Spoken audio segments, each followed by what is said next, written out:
issue သေးသေးလေးဟာမစင်မချင်းမိုက်မဲတဲ့လုပ်ရက်တစ်ခုအလင်းစီလိုတုတ်ပြန်လိုက်မှုကြောင့်ဖြည့်ရှင်းရခက်ခဲတဲ့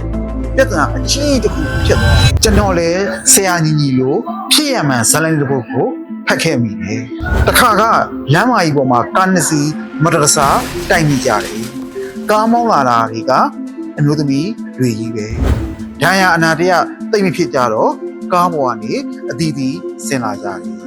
အဲ့ဒီမှာဗျာဘာဖြစ်သွားလဲဆိုတော့စိတ်တူဒေါသထွက်နေတဲ့အမျိုးသမီးကမပြောမဆို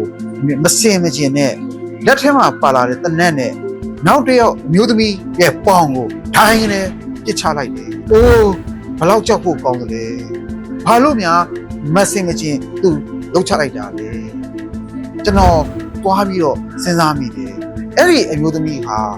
သူ့ရဲ့မှားယွန်းတဲ့စိုးဝါးရတဲ့လုပ်ရက်ကိုမလုပ်ခင်မှာဘာဖြစ်လို့များအချိန်10မိနစ်လောက်ကြီးပိုယူပြီးတော့အသက်ပြင်းပြင်း3ခါလောက်ရှူတယ်ရှိုက်တယ်ထုတ်တယ်မလုပ်လိုက်တယ်လေသူ့ရဲ့ emotion လေးကိုငြင်းအောင်ဘာလို့မထိန်လိုက်တယ်လဲတကယ်တမ်းကျတော့ညှိနှိုင်းလိုက်ရင်ပြေလေသွားမဲ့ကိစ္စတခုဖြေရှင်းလို့ရတဲ့အကြောင်းအရာလေးတခုဟာ issue သေးသေးလေးဟာမစင်မချင်းမိုက်မဲတဲ့လုပ်ရက်တစ်ခုအလင်းစီလိုတုတ်ပြန်လိုက်မှုကြောင့်ဖြည့်ရှင်းရခက်ခဲတဲ့ပြဿနာအကြီးတစ်ခုဖြစ်သွားတယ်ရုတ်တရက်ဖြစ်ပေါ်လာတဲ့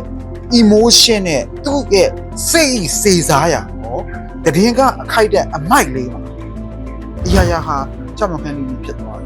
ယ်ကျွန်တော်တို့ဘာလုပ်ကြမလဲဘယ်လိုလုပ်ကြမလဲဒါတွေကိုသိဖို့အတွက်အော်တိုဘာလ4ရက်နေ့ညမှာလုပ်မဲ့ဝဲပညာကိုတက်ရောက်ကြဖို့ဖိတ်ခေါ်လိုက်ပါတယ်ကျေးဇူးတင်ပါတယ်ကျွန်တော်ကတော့တက္ကသိုလ် PTC ကသိမ်းဆိုပါ